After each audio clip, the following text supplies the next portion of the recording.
I touched my face and I ended up with a handprint on my face. And I thought, oh gosh, somebody's probably eating a peanut butter sandwich and I didn't realize. And this is On Nutrition, a podcast from Mayo Clinic where we dig into the latest nutrition trends and research to help you understand what's health and what's hype. I'm Tara Schmidt, a registered dietitian with Mayo Clinic in Rochester, Minnesota. This episode, food allergies. Over 10% of adults in the U.S. have at least one food allergy. And while some may be the usual suspects like tree nuts or shellfish, there are actually over 170 possible foods that can be linked to an allergy. Why do food allergies happen? Why are they on the rise? And are there hacks to get around them, like putting tape over your lips? Here to answer all the allergy questions is Sara Wolf, a registered dietitian and clinical nutrition manager at Mayo Clinic in Rochester, Minnesota. Sara has not only seen her fair share of food allergy patients, but she's also navigated her own food allergies too. Hey, Sara. Hi, Tara. Thanks for joining me today. You're welcome. Thanks for having me. You are an expert, personally and professionally, on this topic. It's very kind. Thank you. We have so much to understand about food allergies beyond the fact that some people are allergic to peanut butter. So to clear things up, we're going to play a game of health or hype. Okay. Are you ready? Do my best. Okay. Health or hype. There are now more food allergies than ever before. I would say health. There's so many different things that we're learning play into food allergy development, and there's changes our environment. There's more C-sections now than there have been. Like all sorts of things we'll get into that. Play into development of or likelihood to develop food allergies. So we're seeing it more and more and more. I feel like in elementary school for me, and you have one kiddo, maybe, right? One peer in my class with a food allergy, and we were aware of it, and we were conscious. But now, every classroom in my child's elementary school has a sign that says we are blank conscious or blank free, and it's just really different, which I'm assuming is helpful and great and comforting, especially for the parents of kiddos with food allergies. But I do think it's much more prominent. Much more prominent. Okay. Cool. Yep. You're not making that up. Okay. It's possible to outgrow a food allergy. And that is health. Okay. Yes, you can. Yeah, it's pretty common for kids to outgrow kind of a subset of food allergies. Some of those more prominent ones that you hear about, like peanuts and shellfish and that kind of thing, they tend to stick around a little bit more, but lots of those other ones can get outgrown. It's possible to develop an allergy later in life, so flipping it. Yeah, also super common and something that shocks people, of course, when it happens because you've been fine your whole life. And again, environmental changes, aging with your body, the way your microbiome works and the membranes that hold all your immune cells and the permeability of those changes over time. So it's totally possible to develop an allergy as an adult. Okay, knock on wood. Yeah. Health or hype, you can prevent food allergies in children by eating common allergens while pregnant. This is one I've absolutely heard. Like, make sure to eat peanut butter while you're pregnant or maybe while you're breastfeeding to get them those antibodies. Yeah, well, I think it's very inconclusive. What we do know, though, is that the early introduction between 4 and 6 months for an infant is helpful for sure. Little bit less evidence with the pregnant moms. Okay. But we do also know that pregnant moms that eat kind of like a more Mediterranean-based diet, higher in fruits, vegetables, vitamin D, they tend to have offspring that have less incidence of allergy, though. So just a little plug for eating healthfully during pregnancy. That. Yeah. We always plug Mediterranean. Right. So not necessarily eating the allergens themselves, but just the pattern of eating. It's a little, like I said, inconclusive. But yes, kind of that overall diet pattern of being more Mediterranean. I know it seems to like fix a lot of things, doesn't it? We always plug Mediterranean. I know. Is it possible to prevent an allergy early in life from the type of birth? Vaginal versus C-section. Are the ways that you're birthed and the ways that you were fed as an infant linked here? Yeah. You can reduce the risk of... We're not preventing. We're not all the way preventing, but we know certain things might reduce the risk of developing food allergies. So when babies are born vaginally, they're exposed to some different flora and fauna, and that helps to colonize their own baby's guts. We have a vaginal microbiome. Yeah, we have absolutely. Talked about that before. And so that's very good for baby. And when you come out a different way through a C-section, you don't have that same benefit. Yeah. Same thing with breastfeeding. There's immune cells in breast milk and all that kind of thing. That's all helping you develop and mature an immune system. Whereas if you're not, and by the way, no guilt towards moms that cannot breastfeed babies. Yes. That's okay. Fed is best. We want to say that for sure. Feed your babies. But if you're wondering about the kind of things that we're seeing, it's a little bit less conclusive, but breastfed babies tend to have a little bit less incidence of allergies. And so it's probably a combination of things. They are going to be exposed to some allergens through mom's breast milk. But with that, they've also got appropriately functioning immune cells with it to teach their immune systems maybe how to navigate that. And we also want it out there that you can have a vaginally birthed baby who is breastfed, and that baby still ends up with an allergy. Something still just happens. Yes, so never shame a mom. No, don't come at us, moms. No. Are there any common myths about food allergies you want to just get out on the table? One of the things that people say sometimes is, I just have this mild food allergy to something. And the thing is, if it's a true food allergy, you never know if a reaction is going to be mild, moderate, severe. It doesn't necessarily mean that you consumed more of the allergen. It doesn't have to happen that it's a mild and then it gets worse with every exposure. It's really hard to know what that reaction is going to be. Okay. So it's kind of risky in a way to assume that it's always going to be mild. And of course, we're going to talk about allergies versus intolerances, which I think can even further muddy the waters. For sure.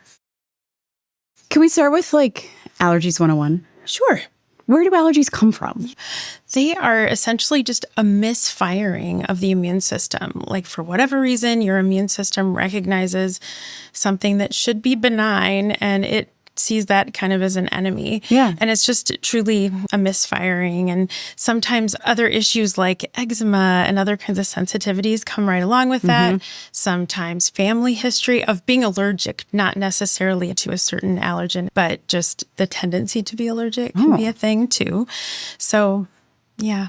And you just mentioned a little bit about family history. So let's talk about some of the risk factors.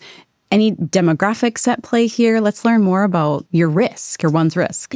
Yeah. So people that develop asthma, eczema, and other allergies tend to have a higher risk for food allergies as well. Related to demographics, all non-white racial and ethnic groups tend to show significantly higher odds of developing food allergy. Oh, wow.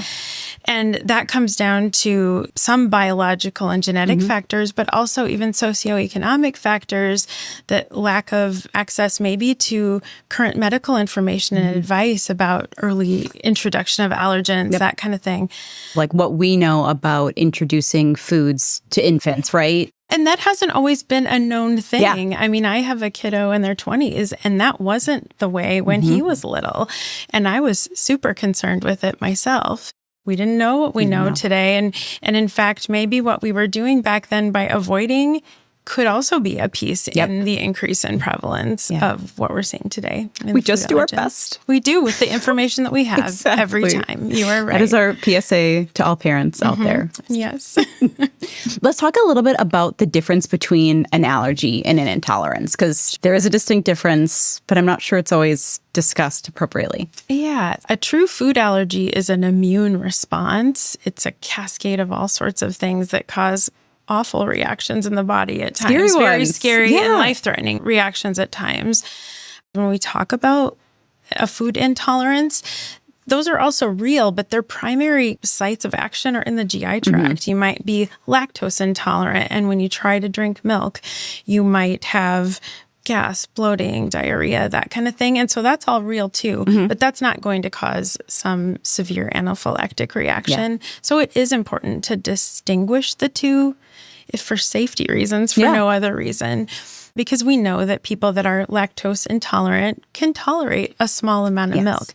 But if someone is truly milk allergic, even the tiniest amount can set off a cascade of a dangerous reaction. And like you said, the severity of it in someone who's lactose intolerant might end up in the bathroom for the evening Right. does not need to go to the emergency department. Correct. Is it true that there are roughly 9 food allergens that account for about 90% of allergic reactions? There are. Okay. There were 8 until just a couple years ago, Oh. and now there are 9 Okay. because we've added sesame. That's the newest That's one. the newest one on the block. So we've got milk, eggs, fish, shellfish, wheat, soy, peanuts, tree nuts, and newest one, sesame, like you said. Yeah. Yep. But then there are 170 foods that people can be allergic to. What is going on here? What are some of few of these that we might not expect? Something that you might guess are other types of seeds or other things that are related from a botanical perspective to some of these other foods that are in our for sure list. Another thing that is on the scene a little bit is alpha-gal syndrome. It's an allergy that people develop essentially to the galactose in the mammal's meat. In red meat, right? In red meat. Yeah. So it's all of a sudden you're having reactions to beef, pork, that kind of thing. And it can be a super severe reaction, like an anaphylactic reaction. These people have not had an allergy before. no. They're eating a steak because they've always eaten a steak. Yeah. But they have previously, maybe even unknowingly, been bitten by a tick. Right. A specific type, though. Right. Yeah. And what's a little bit more dangerous in a way and hard to even think about this syndrome is that many of our other food allergens, you have a pretty quick reaction. With alpha-gal, there can be hours of a delay. And so you don't even think about, if even you go into the ED, what'd you just eat? Nothing. Yeah. Yeah. So even hard to kind of make those associations and knowing that meat isn't on our top 9 list. Yeah. It's just something people don't think about. And then we have conditions like pollen food allergy syndrome. What's going on there? Is this people with itchy lips? Yeah, it used to be called oral allergy That's what I was syndrome. gonna call it. And I think a lot of people still refer to it as that. But now we figured out it's the pollen in those plants that are in the food that end up causing that oral allergy, itchy lips, burning, not just on the lips, but in the mouth too. Some people think, oh, it's just in my mouth, it's fine. But that can actually cause a severe reaction too. So depending on what a doctor would say, what your allergist says, some people do carry epinephrine for that type of an allergy too. Are these going to be mostly like fruits because they're on a tree and they're exposed to pollen? Yeah, tend to be the plant varieties. Yeah. This is maybe a stupid question. Can you just wash your fruit?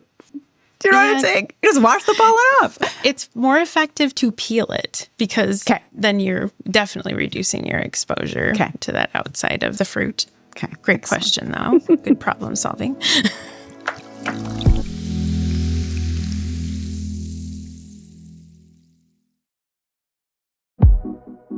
Food allergies can come from genetics, environmental triggers, or your immune system.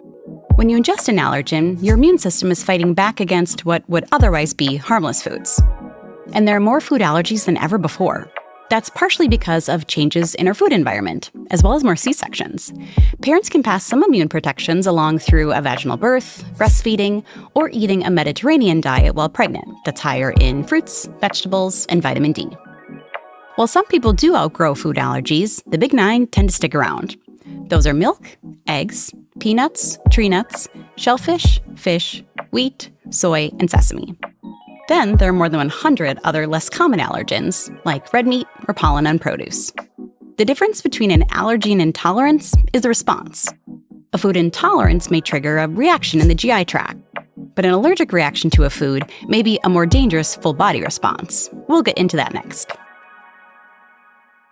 Sara, I brought you on today not only because you are an expert, but also you've experienced food allergies firsthand. Are you comfortable sharing how that's shown up in your life? My food allergy history goes back to before I can remember. My parents tell me that I had my first peanut reaction when I was 18 months old. Wow, it's so scary. It is so scary. And I've not had a tiny child have an anaphylactic reaction, so I can only imagine as a mom what that is like. So I apparently had a peanut butter sandwich bite from my grandma. And soon after, they knew something was very wrong. I started to get hives. I started to have just lots of swelling. My eyes swelled shut. They could tell I wasn't breathing well. They had to take me in to the emergency room. So that was that. And a year or two later, I was under the care of another family member, and she, I think, gave me a plain M&M. Those also can be cross-contaminated or contain peanuts. And I did have a reaction. Wow. And then I believe my next one was probably when I was like 5 or 6 at a birthday party. Oh. So it's all these situations where, as a mom, parent of an allergic kiddo, you're thinking of how to mitigate those. I kind of did all those things. But like you mentioned earlier, I was probably the only one in my class that had an allergy. But once we figured this out, they got better at risk mitigation too. I had great friends and great families, of those friends that were careful and were not hard to work with and be with, and they wanted to protect me. Yeah. So, yeah. Let's talk about some additional common reactions and the different categories that they might fall under. So start with skin reactions. You mentioned hives. Yes. Swelling. Yes. Any others that we're missing in terms of skin? Itching. Anything that's inflammatory, then it can be all part of an anaphylactic reaction or not. And it can show up in different ways. The hives can look different, big, red, small, looks like scales. I mean, just all sorts of different types of look. What's happening in the respiratory system? All of that inflammation can be causing airways to tighten, not just a big one, but many of them. So it's a very scary situation when that's that the happens. Life-threatening. Yeah. Yep. What about GI? So when I think of GI symptoms, like we talked about before, I think more of intolerances. Yeah. But is GI part of an allergic reaction as well? It also is, yes. A food allergy reaction can set off a whole cascade of things that affect multi-organ systems all at the same time. You can end up with vomiting, diarrhea. I mean, your body's trying to get rid of the allergen, but some of it is just the reaction itself too. As far as GI goes, it's not just that alone, of course. That would be more like a intolerance. But when it comes as part of that whole food allergy kind of a reaction, and it can be pretty severe too. Yeah. And quick onset also. And then let's talk about anaphylaxis itself. I think that that's the word that we associate with these scary food allergies. That's when we need emergent help, EpiPen, call 911, et cetera. What's happening with anaphylaxis? If it really cascades into that, it becomes a life-threatening situation involving the lungs, the GI tract, lots of organ systems, and your blood pressure can drop dangerously low. It's why we need epinephrine very, very quickly when that is going to set in.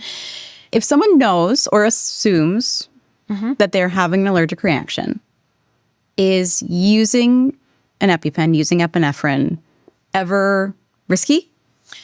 It's likely more risky to decide not to use the EpiPen. That was going to be my guess. Okay. Yeah. There are some decision-making kind of guides that we give to people. Usually if it's involving one body system, like I'm just itchy and I'm nothing else, I probably don't have to use that EpiPen right away. But when it involves 2 body systems, we need to go use that EpiPen. That's and a good you do rule. need to go to the ED afterwards too. Okay. Yeah, I know. So you don't just get to hang out at home. It increases your heart rate. Also, we're monitoring your vitals. We want to make sure that you're doing well. Sometimes you need another dose of epinephrine. So there is that immediate life-saving dose you need to give, but also that monitoring that comes later. Another pitfall people have too is they think, oh, I'm just going to take some antihistamine of some kind and I'm going to feel better. And yes, you might feel better, but it also can mask symptoms of anaphylaxis from different systems. So it might make you not have a runny nose and help your itching and all that kind of stuff, but it's not going to save your life if that reaction continues and builds. So it can be dangerous. And that's good because my next question was going to be, is there ever a situation where you could, quote, sleep it off, right? Take your Benadryl, you feel better, and now we're okay, versus I either need to use Epi and or I need to head in That's a super risky thing to do, especially with like a known ingestion. You need to take that epinephrine and get into the emergency room. Better safe than sorry, right? When you have an EpiPen, so many times you've already had a reaction like that. So you know how scary it is. You know that you might have one like that. So it is so much better to be safe than sorry and just not delay. Just go for it. And then they expire, right? Yeah, they do. You have to keep getting new ones. Do you think it's common for people to mistake food allergies with things like IBS or celiac disease or food poisoning because of some of the symptoms? I think there could be a potential for sure. Maybe not just a food allergy, but an intolerance with all of that stuff too. Those GI symptoms can come with food allergies. So there's definite crossover in those symptoms. It definitely could be hard to know. If someone is experiencing some of the symptoms that you had referenced, do they need a formal diagnosis? Yes, you should, because sometimes it's actually hard to know what exactly you reacted to, too. So truly going to an allergist, that's the best bet, and formally teasing through and figuring out what you're reacting to. And they're the ones that prescribe the EpiPens. I was going to say, that's how you're getting your EpiPen. Yeah, you definitely need your epinephrine. So you definitely don't want to Dr. Google your allergies and try to self-treat something that could be life-threatening. We would not recommend that. We would recommend you go to your local allergist for sure. Let's talk about food allergy testing or just allergy testing in general and kind of what it looks like. I'm thinking of like pricking the back or the arm, and we've got little boxes and squares. And that is something that is done under controlled environments in an allergist's office, where they do skin prick testing, where they introduce the allergen under the skin and they monitor that skin reaction, loosely correlating it with, are you allergic to that allergen or not? That is a very common and evidence-based way to look at allergies. There are blood tests they might want to use, but the gold standard is actually an exposure, like you do a test in the office. Like you eat a peanut. The way they do it, I had one of my kiddos tested for peanut allergy in this way, a peanut challenge, if you will, in the office. They start with a tiny amount and they wait, monitor for reaction, and continue. You're staying in the office, they're literally painting the inside of their lip initially with just a little bit of something, and then it goes more and more and more. And if they don't show reaction to that, then hopefully you're good to go with that allergen. And that also should never, ever be done without medical supervision. It shouldn't be done in a place that can't handle a severe allergic reaction. An emergency. So don't just try it at home.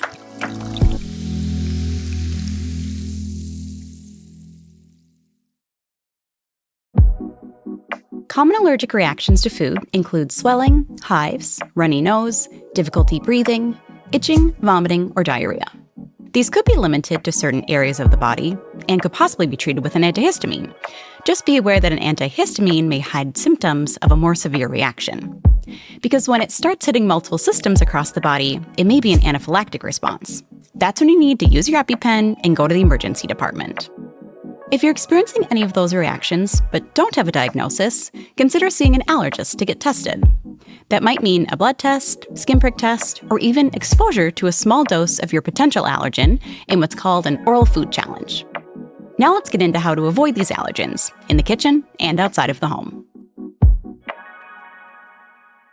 We know there's not a permanent cure for food allergies, but is it possible to reduce your reaction to an allergen? Maybe a way to kind of encompass this a little bit is to talk about new management strategies for it. It's not that it necessarily cures it, but we're seeing more and more oral immunotherapy coming into play.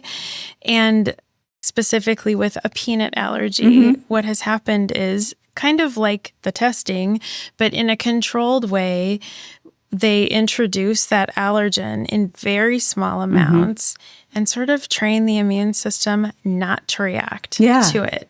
And they continue to challenge just a little tiny bit, though, again, under supervision, nothing anybody should ever try at home. And what can happen then is the patient becomes tolerant enough that they can tolerate maybe a peanut. Now, they wouldn't want to go out and eat them intentionally, but what that means is when you're out at a restaurant or you're in other maybe more uncontrolled environments, there's a lot less risk that you will react because of cross-contamination. So it's just a little bit of an insurance policy. Yeah. I know someone who did that with a bee allergy. They were going into the military. Military obviously doesn't want anyone allergic to bees. They essentially got desensitized to a bee sting. So that is kind of exposure therapy. What about just basic lifestyle management in terms of improving our odds of being safe, really, right? Right. The management with traditional food allergies is avoidance of the allergen and avoidance of the risk of cross-contamination and that kind of thing. So this is where dietitians really get involved in that piece of it, because whether we can physically go to somebody's kitchen or not, but we can ask about people's food environments, their eating environments, all the different situations you're going to find yourself in, and help problem solve and figure that out. Because ultimately, we don't want people to be restricting more than is needed. And we also don't want people to have this affect their lives so much that they can't do the things they want to do. So that's, I think, where we come in, besides nutritional adequacy and that kind of thing when we're avoiding some things, but even helping patients and families figure out the lifestyle around this, because it can be disruptive and scary. It's overwhelming. It can be, for sure.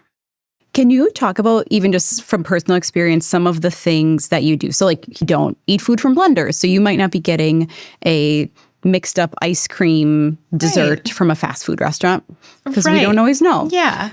Like cutting boards in the home. I'm thinking of celiac disease too. Like we have a colleague who has 2 toasters in their homes. One is for gluten-free bread. One is for gluten-containing bread. Absolutely. If you have a risk for having the allergen in the environment, you're wiping things down, you're making sure to wash things thoroughly.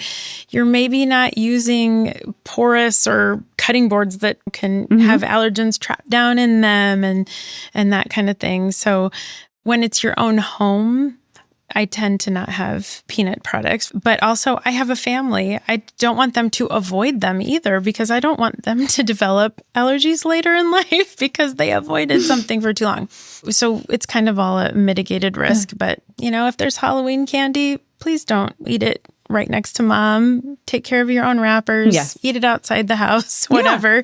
So in general, our home is about 99% peanut free, but I want my family to enjoy those things outside the home. Are you always making your server aware at a restaurant of any allergies that you have or your family members? Yes, for sure. I feel like they're getting better at that. I feel like I get asked, like, outright, like, hi, I'm Tara, your server. Are there any allergies that I need to be aware of today? I'm like, that's so nice. I know. Thank you for asking. I know it's fabulous when that happens. And when you do mention it, it seems like they do know more about it. I agree. They're receiving more training, which is really good. You kind of have to look at that menu and know what's on it.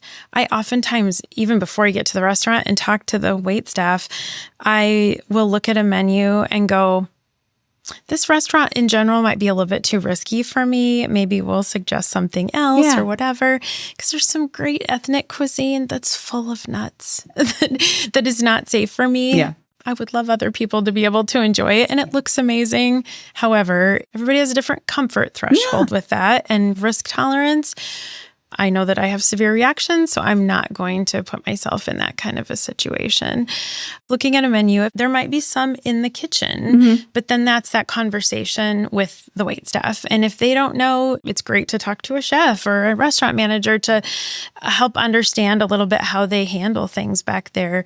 Some restaurants, if you order a chicken breast, they're going to cook it in its own little pan, that kind of thing. So it's not like everything is a shared surface all the time.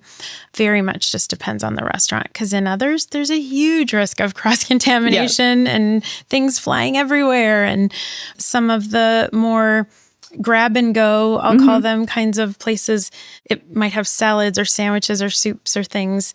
And you can just imagine, as we're making things really quickly, things can fly if there's everywhere. Not a glove change. And And even if there is, it's real easy to fly nuts here or there, maybe into some lettuce. At a place like that, maybe a soup is a less risky choice than a salad that lives right next to some other nuts or things you can't have. It sounds like you're really just going through the risks, right? How risky is this restaurant? How risky is this menu item? Does the wait staff go, I have no idea what you're talking about? That is a part of it too. Like, are you comfortable in this situation? And if you're not, you're still maybe eating socially with people. Maybe you're not eating, but the rest are. Just depends on the situation and how to navigate it. But everything is a calculated risk. Yeah. I will say even, just work situations.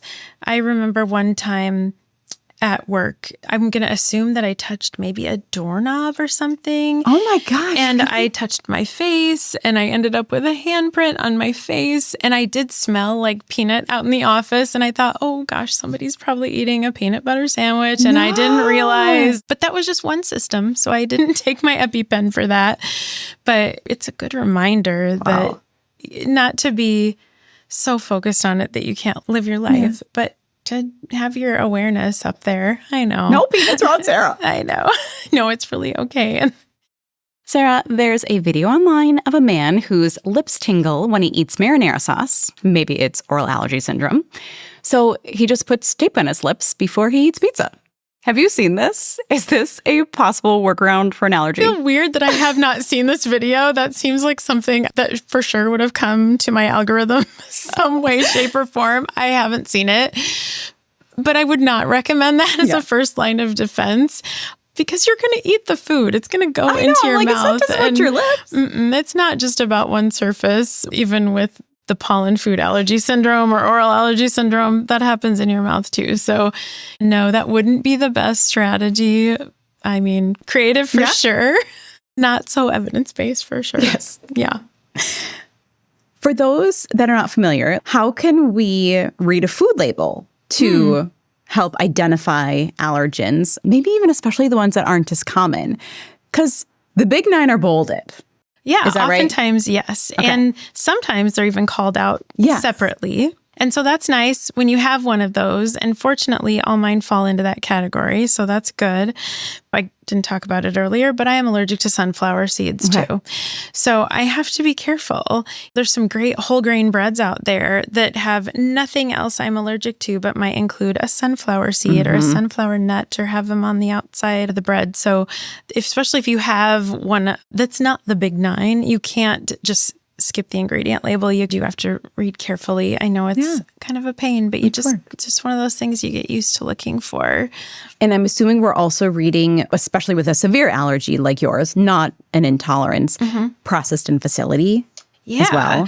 Always looking for that. However, that is not a labeling requirement. It is required to call out the allergy, but if they are produced on shared equipment or in a facility, it's not required that manufacturers call that out. So when there are questions like that, sometimes part of the strategy for living with allergies is contacting food manufacturers, understanding which manufacturers tend to be great about that with food allergies and ones that tend to label that way. You do start to kind of learn that a little bit as you go. And that can be a really scary thing. That is our U.S. laws. Canada's labeling laws are great, and you can sometimes trust their labels even a little more than our own. Always reading labels as dietitians Label. Sara, thank you for sharing not only your personal experience that's really meaningful for myself and our audience, but your expertise. I knew exactly who I was going to ask to talk about this important topic. So thanks for joining me.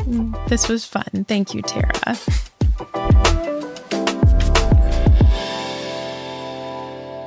There's no true cure for a food allergy, but the science is advancing. Now there are strategies like oral immunotherapy, which trains the immune system to tolerate small doses of your allergen. The key to avoiding an allergic reaction is avoiding the allergen in the first place. That includes avoiding cross-contamination in your home, grocery shopping, and talking about it with your servers at restaurants. Having a food allergy doesn't mean you have to live in fear. Awareness, communication, and an EpiPen in your pocket go a long way.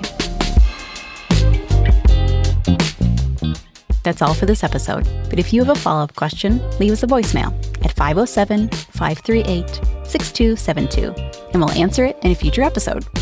For more On Nutrition episodes and resources, check us out online at mayoclinic.org/onnutrition. And if you found this show helpful, please subscribe and make sure to rate and review us on Apple Podcasts or your favorite podcast app.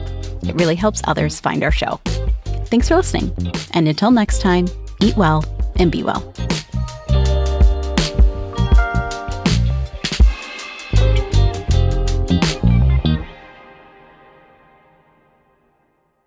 This podcast is for informational purposes only and should not be relied upon as medical or legal advice. Always consult with a qualified healthcare provider for any medical questions. The appearance of any guest does not imply an endorsement of them, their employer, or any entity they represent. The views and opinions are those of the speakers and do not necessarily reflect the views of Mayo Clinic. Reference to any product, service, or entity does not constitute an endorsement of or recommendation by Mayo Clinic.